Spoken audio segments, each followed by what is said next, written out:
Monsieur le maire, bonjour. Quelques mots sur les finances de la ville aujourd'hui. Quelle évolution durant ce mandat écoulé? Et quid du prochain mandat? Bien, oui, effectivement, les finances, c'est un sujet important. Alors, je vais revenir dans quelques instants sur les finances pendant le mandat écoulé. Juste pour rappeler que c'est pas une fin, c'est un moyen qui permet d'investir, de faire fonctionner la commune, et c'est donc important que les finances soient saines. Alors, les finances, il faut savoir que ça révèle qu'une partie en fait des choses, puisqu'on peut avoir des bonnes finances, mais un patrimoine ou des services qui ne fonctionnent pas bien ou un patrimoine dégradé. Et c'est effectivement la situation qu'on avait en 2001 où on avait des rues, des bâtiments qui étaient mal entretenus hein, et peu de marge de manœuvre. Donc les deux premiers mandats, on a remis à niveau les finances et on a aussi réinvesti énormément pour remettre à niveau les voiries, les équipements, beaucoup d'investissements qui ont été réalisés, création de nouveaux équipements d'ailleurs, hein, qui permettent d'avoir une situation qui est aujourd'hui celle qu'on connaît. Alors sur le mandat écoulé, quand on a proposé un projet en 2014, on ignorait en fait ce qui allait se passer juste après le début du mandat, c'est-à-dire une baisse importante des dotations. Et on a donc sur le petit tableau ici une présentation de la baisse qui a été effectuée par l'État sur nos dotations. C'est 900 000 euros de manque à gagner qu'on n'a pas eu donc sur la dotation globale de fonctionnement pendant le mandat. C'est quand même assez important et ça nous a imposé d'être vertueux autant dans les dépenses que dans les recettes au niveau de la commune. Alors, dès 2014, j'ai dit il faut qu'on fasse des efforts et demander à tout le monde de faire des efforts. Alors, quand on demande des efforts aux uns et aux autres, il faut commencer par soi. C'est pour ça on a pratiqué une baisse des indemnités des élus. J'ai demandé à mes collègues, en plus des 10% d'indemnités qui n'étaient pas prises sur le budget général, de baisser encore de 10%. Et je me suis également appliqué une baisse de 30% de mes indemnités pendant le mandat. Ça, c'est un premier point. Ensuite, on a demandé aux services de faire attention à la moindre dépense. Et donc, ils ont été chacun assez vertueux dans ce domaine-là. Et puis, on a demandé aussi aux associations de faire des efforts. On a baissé un peu les subventions, qu'on a pu remonter d'ailleurs à la fin du mandat, étant donné la situation financière qui s'était améliorée. On a également, grâce à la communauté de communes, réussi à baisser beaucoup les dépenses dans certains domaines, comme les marchés publics, avec par exemple sur les assurances des bâtiments, du personnel, des véhicules, sur le gaz, l'électricité, sur les contrôles techniques des bâtiments, on a pu donc faire des groupements de commandes, c'est-à-dire qu'on commande à plusieurs et forcément les prix sont bien meilleurs. Ça a été jusqu'à 50% d'économie sur certains postes. On a également été vertueux autant pour l'écologie mais aussi pour les dépenses, je pense au LED.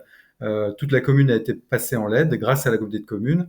Et comme c'est nous qui payons les factures d'électricité, alors que l'investissement est assuré par la communauté de communes, nous avons donc une baisse aussi des consommations grâce à ces LED et à la rénovation de l'éclairage public.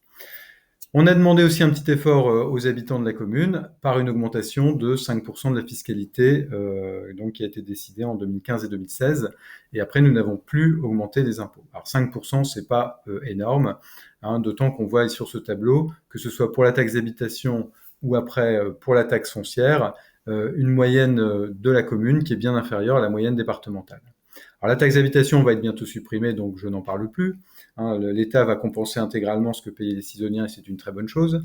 Par contre, la taxe foncière qui continue à être payée par les habitants, nous avons donc le tableau ici qui vous montre entre 2014 et 2020 le fait que finalement, pour les Cisoniens, les impôts qui sont décidés par vos élus locaux, donc que ce soit au niveau de la commune et de la communauté de communes, globalement, les impôts ont baissé. Alors comment c'est possible?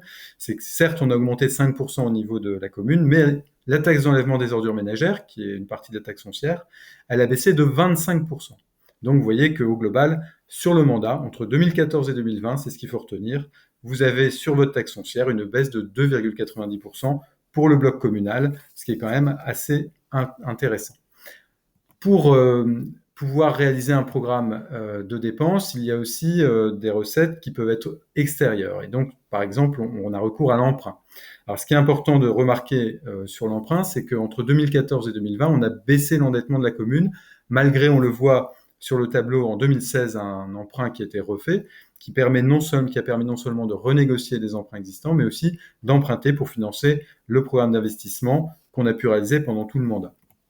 Et on revient ensuite sur un dernier petit schéma qui vous montre en fait les ratios par habitant entre 2014 et 2018. Alors pourquoi 2018? C'est les derniers chiffres connus, puisque le compte administratif 2019 n'a pas encore été approuvé, il le sera très vite après l'élection, et qui vous montre en fait deux choses. Première chose, on a augmenté les marges de manœuvre entre 2014 et 2018. Donc c'est l'autofinancement. Quand on a payé toutes nos dépenses, par rapport à nos recettes, il nous reste de l'argent qui nous permet en fait d'investir. Et ce qui est important aussi, c'est de constater l'endettement par habitant. En 2018, la moyenne de la strate, c'est 843 euros par habitant, et nous, à Cizon, on n'est qu'à 554 habitants. Et en 2020, on sera plus qu'à 422, c'est-à-dire la moitié des communes identiques à Cizon. C'est quand même assez colossal de montrer que finalement, on a un endettement qui est relativement faible.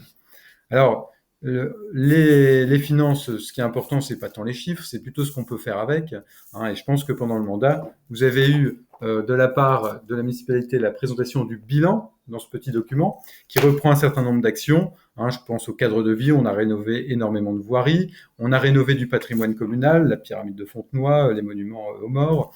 On a également en fonctionnement baissé le prix de la cantine, on a mis du bio dans la cantine, on a mis en place la vidéoprotection, des radars pédagogiques, on a créé de nouveaux équipements, je pense à des équipements sportifs, terrain de beach volley, le skatepark, le pas de tir à l'arc.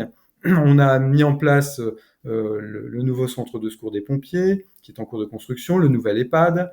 On a également créé là une crèche. Voilà, on a agi dans beaucoup de domaines. Vous avez tout le détail, je n'y reviens pas. Et puis dernière chose aussi sur les finances, et je m'en arrêterai là, c'est que l'opposition propose en fait de faire un audit, comme si en fait, pour jeter un peu le doute, faire un audit, c'est peut-être que c'est pas si bon que ça. Et en fait, moi, je vais leur proposer une économie tout de suite. Plutôt que de faire un audit qui coûte très cher et qui enrichit les cabinets d'audit, il faut juste demander au comptable du Trésor. Le comptable du Trésor, c'est celui qui paye les factures de la commune et qui nous fait tous les ans un audit finalement des finances et qui est gratuit. Et quand vous regardez en fait cet audit sur chaque année, vous verrez qu'en fait les finances sont de plus en plus saines, que nous avons été assez vertueux dans notre gestion de la commune et nous allons continuer sur ces objectifs-là pour le prochain mandat. D'ailleurs, on a des réelles capacités d'investissement sur le prochain mandat. On en reparlera prochainement.